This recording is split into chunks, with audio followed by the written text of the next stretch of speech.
Les ondes de Limo. Osez la curiosité pour votre bien. Anne-Sandrine Di Girolamo.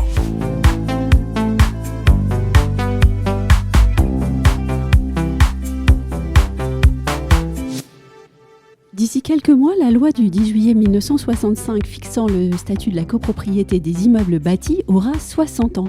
C'est l'occasion pour les ondes de Limo de vous proposer une série de podcasts de réflexion sur ce texte, mais aussi sur les professionnels qui gèrent les copropriétés ou encore sur ceux qui font la copropriété au quotidien. J'ai nommé les copropriétaires. Et justement, avec moi au micro aujourd'hui pour évoquer ces propriétaires-copropriétaires, Sylvain Grattalou, président de l'UNPI. Bonjour Sylvain Grattalou. Bonjour Anne-Sandrine. Les Français et la copropriété, c'est en fait une histoire assez longue, alors très longue si on pense par exemple à ses origines lyonnaises, ou bien même longue si on songe à cette loi votée après la guerre pour répondre à un certain nombre de problématiques. Toujours est-il que le statut de la copropriété est bien présent à la fois dans notre système juridique et dans notre société, et pourtant les Français parlent beaucoup de leur syndic et finalement assez peu de leur copropriété. Est-ce que vous partagerez avec moi ce constat ? Absolument. C'est un paradoxe en fait. Oui. C'est un vrai paradoxe, à savoir que les copropriétaires, on vit avec les autres, sont très attachés. Alors copropriétés sont très attachés à l'immeuble dans lequel ils sont. Mm-hmm. Pour autant, il y a une sorte de désintérêt sur la chose commune. Et c'est là où, justement, cette loi de 1965, qui a été très bien construite à l'origine, aujourd'hui se heurte justement à une sorte de déshérence des copropriétaires sur l'intérêt qu'ils peuvent manifester à l'égard de ce qui leur appartient, c'est-à-dire le lot de copropriétés composé de parties privatives et parties communes surtout. Alors, est-ce qu'il faut entendre dans vos propos qu'il faut faire évoluer la loi de 65 au fin de conduire les Français à s'investir davantage dans la vie de leur copropriété ? Et si oui, comment et pourquoi ? En fait, il y a plusieurs pistes. Oui. Je crois que la piste qui serait la meilleure serait effectivement de revenir à l'esprit de la loi de 1965, mais il faut que l'ensemble des acteurs retrouvent leur place, que chacun soit à sa place, mais que chacun soit respecté à sa place. À savoir que j'invite, moi, tous les copropriétaires à réinvestir la copropriété. Réinvestir, c'est-à-dire qu'ils prennent conscience qu'une partie commune, c'est un morceau de leur lot. Et je suis toujours un peu troublé quand je vois des copropriétaires qui vont être extrêmement vigilants sur une petite tâche qui peut être sur leur parquet, mais qui, 48 heures plus tard, en déménageant, vont détruire l'ascenseur parce qu'en fait, la machine à laver ne passe pas ou passe difficilement, sans mesurer qu'ils détruisent une partie de leur lot. Et cette séparation entre les parties privatives et les parties communes, je trouve, remet en cause l'esprit de la loi de 65. Donc, je crois que cette loi de 65 peut être conservée dès l'instant où les copropriétaires retrouvent l'envie de s'investir dans l'ensemble. Ce qui veut dire aussi, c'est que tous ces ajustements ou ces abaissements majoritaires ne sont que la conséquence d'un désintérêt des propriétaires sur la chose commune. Quand on vit ensemble, il y a des décisions qui sont à prendre ensemble. L'idéal, c'est que tous les copropriétaires s'expriment, se manifestent et à un moment donné décident, selon des règles majoritaires. Mais quand vous avez de moins en moins de copropriétaires présents, il faut bien faire vivre cette copropriété. Donc en fait, c'est un peu à cause d'eux aussi qu'il y a ces abaissements majoritaires. Donc je crois que si les copropriétaires réinvestissent la copropriété, on n'aura pas besoin de ces abaissements majoritaires, de ces fameuses passerelles.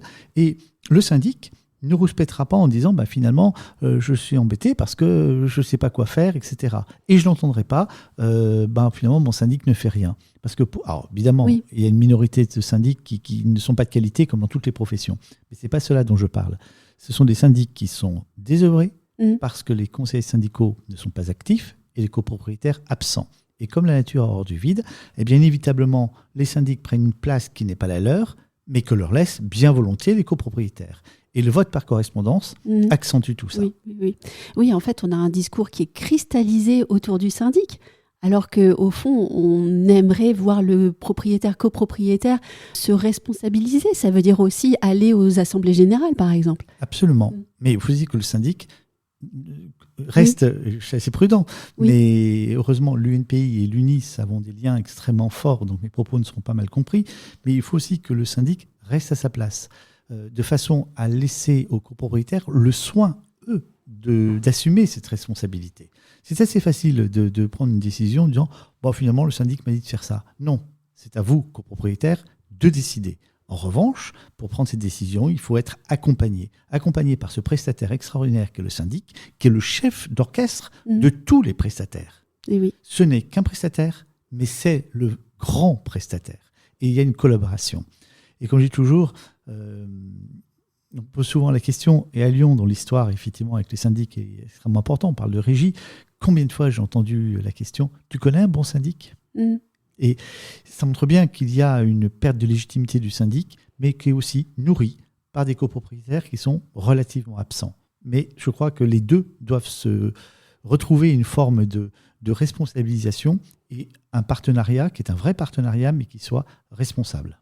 Est-ce à dire qu'on pourrait imaginer remettre un peu plus de liberté contractuelle dans le monde de la copropriété aussi, eu égard à ce contrat qui lie les copropriétés et leurs syndics ? Alors il y a deux choses, oui. C'est la liberté contractuelle dans la relation avec le mandataire.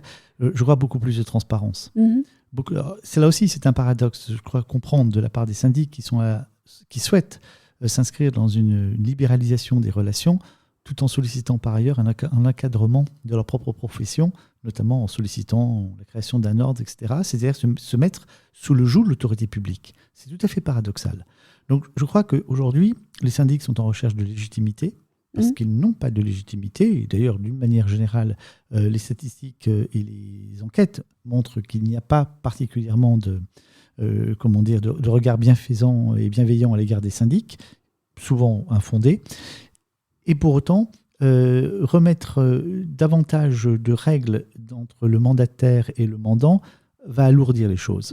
C'est plutôt de la transparence et de la simplicité, particulièrement s'agissant des honoraires, où le contrat de syndic est extrêmement strict et il y a beaucoup de choses qui ne sont pas prévues.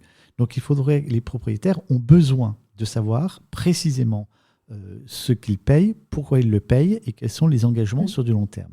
Il y a un obscurantisme qui est quand même là, dont profitent un certain nombre de syndics, il faut le dire. Oui, en parlant de liberté contractuelle, je pensais effectivement à ce contrat tout sauf qui est en fait difficilement lisible et où on pourrait imaginer un contrat à la carte, je sais qu'on ne peut pas dire ça comme ça, mais où en fait on choisirait le degré aussi de prestation qu'on demande à ce syndic dans la copropriété en cause, dans sa copropriété. Absolument, mais c'est absolument incompatible à ce moment-là avec la création d'un ordre qui pourrait aboutir à une tarification des services. Et la tarification, elle ne sera pas favorable aux syndics qui ont de plus en plus d'obligations en qualité de professionnels, mais dans la facturation derrière, les montants ne sont pas forcément déterminés.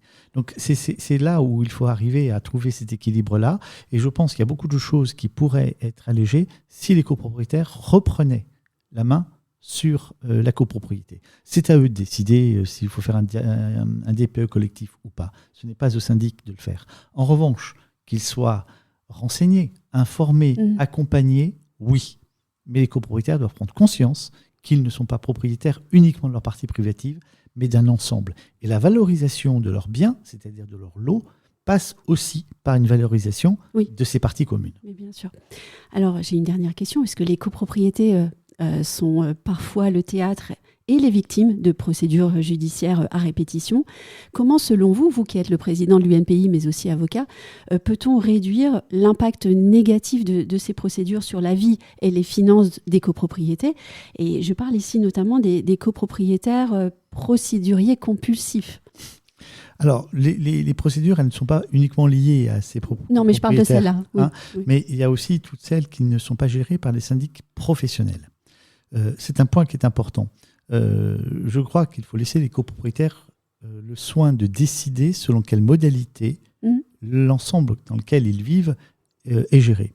Je crois que les syndics professionnels ont leur place, mais ils n'ont pas leur place, ils le disent bien, dans les petites copropriétés. Et c'est là où on a des syndics non professionnels qui ne sont pas du tout armés pour affronter cette loi de 1965 qui est relativement lourde sur le plan formel et sur le plan des obligations. Donc là, je crois qu'il y a tout un travail qui est à faire et l'UNPI travaille là-dessus pour permettre aux syndics non professionnels de se comporter non pas comme des professionnels, mais en tout cas de répondre aux attentes qui sont celles de la loi de 1965.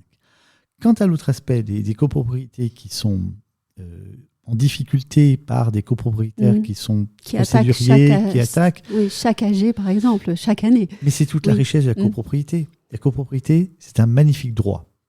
tous les pans du droit qui sont concernés avec une épaisseur humaine extraordinaire. Donc c'est tout ce travail en amont de l'ensemble des copropriétaires qui, par le conseil syndical, qui joue un rôle fondamental, qui est la pierre angulaire, qui peut arriver justement à informer, apaiser, faire comprendre. Et alors on aura toujours dans une copropriété impénible qui basculera dans l'irrationnel. Mais dès l'instant où il y a un dialogue dans cette communauté de copropriétaires, on va déverrouiller des quantités de choses. Il faut comprendre et accepter. Il y a beaucoup de choses qui se jouent, la jalousie, le fait que l'autre ait ce que moi je n'aurai jamais. Donc on se va s'y opposer par principe, alors que moi ça m'enlèvera rien et ça me rajoutera rien. Le fait les incompatibilités d'humeur. Les incompatibilités d'humeur. Mais ça c'est la vie. Et est-ce que l'homme est fait pour vivre avec les autres ? De toute manière, on n'a pas le choix, donc la question ne se pose pas.